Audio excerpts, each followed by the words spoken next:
Hello friends, नमस्कार, सत श्री अकाल। मैं हूँ रुपिंदर और from new Jersey, USA. Feng shui के हिसाब से जो हमारा एंट्रेंस डोर होता है उसके आगे कभी भी टूटा हुआ सामान नहीं रखना चाहिए, क्लटर नहीं रखना चाहिए, गार्बेज नहीं रखना चाहिए। इस तरह ये माना जाता है कि जो घर में है वो नेगेटिव एनर्जी आती है और घर में जो है वो डिस्टर्बेंस रहती है।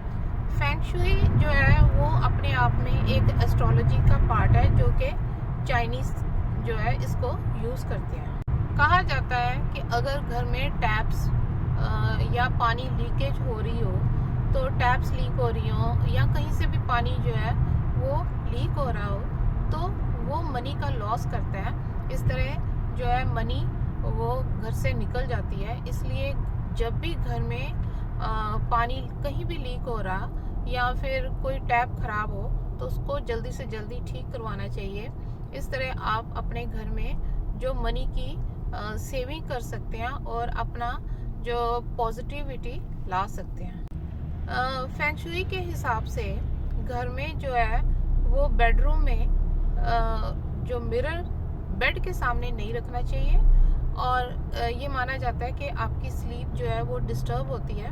और जो बेड होता है वो दीवार के साथ लगा होना चाहिए। आपका सिर जो है वो उस तरफ होना चाहिए जिस तरफ एक सॉलिड दीवार हो। फेंग शुई के हिसाब से घर में जो स्टडी रूम होता है, आपकी जो टेबल है, पढ़ने वाली टेबल है, उसके पीछे सॉलिड एक दीवार होनी चाहिए और आपकी चेयर इस तरह होनी चाहिए, इस डायरेक्शन में होनी चाहिए कि आप जो है वो डोर की तरफ देखें और आप जो है डोर के पीछे नहीं बैठें। आपका ध्यान जो है वो डोर की तरफ होना चाहिए। जो फेंग शुई है उसके हिसाब से जो वाटर होता है वो मनी का जो सिंबल होता है। तो माना जाता है कि घर में अगर आप फाउंटेन रखते हो, एक आर्टिफिशियल फाउंटेन रखते हो, तो जो वाटर है उसका बहाव जो है वो घर की तरफ होना चाहिए। ये फाउंटेन जो है वो बेडरूम में नहीं होना चाहिए और ये लिविंग रूम में हो सकता है और ये जो है बाहर एंट्रेंस पर हो सकता है और इसका पानी जो है वो साफ होना चाहिए और रेगुलर चेंज होना चाहिए। फेंग शुई के हिसाब से अगर आपको अपने रिलेशनशिप में पीस लाना हो तो आप बेडरूम में जो मिरर है उसे हटा दें। अपनी जो बैक वॉल है, जो बेड है आपका, उसका जो सिर है आपका वो स्ट्रॉन्ग वॉल की तरफ होना चाहिए और इसके अलावा उसमें कोई फाउंटेन नहीं होना चाहिए और जो बेड है उसके नीचे कोई क्लटर नहीं होना चाहिए। बेड की जो साइड्स हैं वो थोड़ी थोड़ी खाली होनी चाहिए। फेंग शुई के हिसाब से हेल्थ और वेल्थ का जो मेन सिंबल है वो हमारा होता है किचन। किचन में क्या है कि आपको जो बर्नर्स हैं वो अच्छे से साफ करने चाहिए। किचन को अच्छा और खूबसूरत बनाना चाहिए।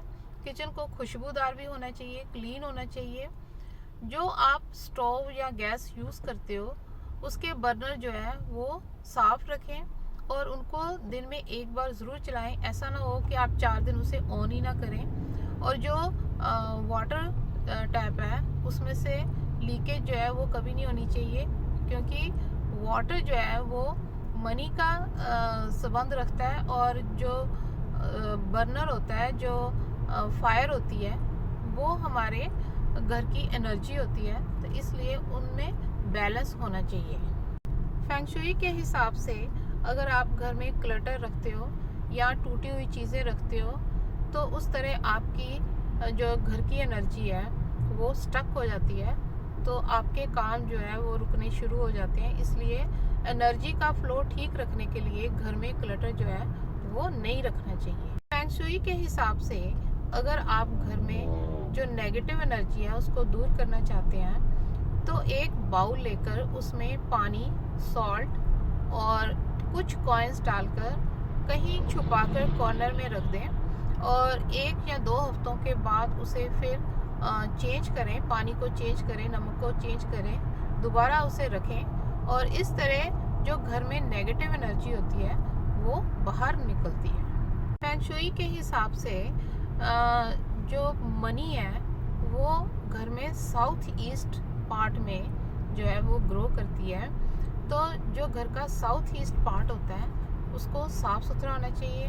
वहाँ पर आप कोई पूजा स्थान बना सकते हैं, वहाँ पर आप कोई पौधा लगा सकते हैं और कोई भी पैसे का लेन देन है या कोई अपनी तिजोरी है वो आप साउथ ईस्ट पे रखें। इस तरह जो मनी है वो ग्रो करती है।